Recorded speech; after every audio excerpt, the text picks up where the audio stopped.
Coming up a little later here at 10, we speak with one man who left Dallas to help after the attacks. I'll remember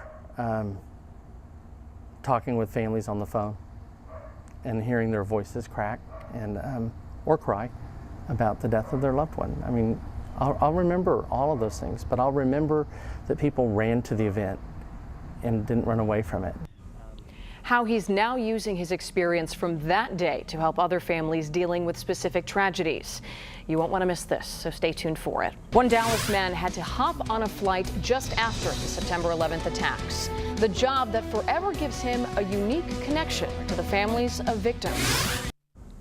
For Ken Jenkins of Dallas, remembrances of 9/11 take on a personal tone. He led a team at American Airlines that cares for families of victims following major crashes.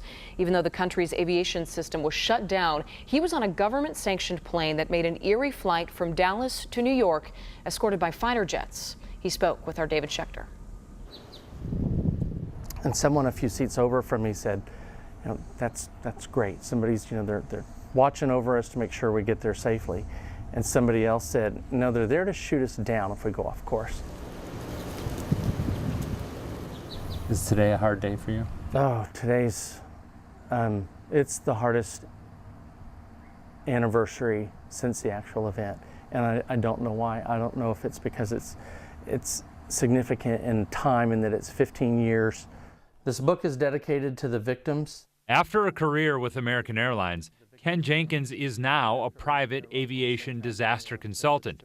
But while responding to 9/11, his team worked with grieving family members desperate for information and help. But there were some families he never heard from. We had an idea of who we thought the hijackers may be because nobody called in for them.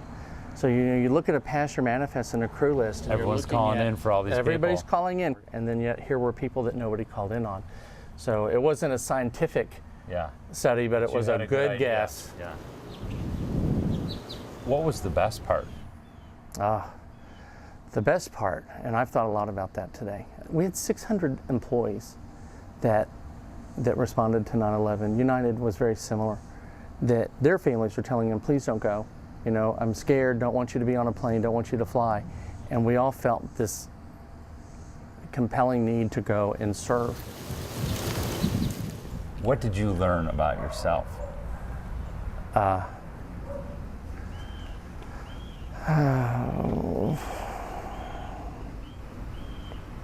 get scared like everybody else. I'm just as nervous as everybody else. But I cannot just sit and watch and not do something. I have to do what I can to help. That was David Schechter reporting tonight.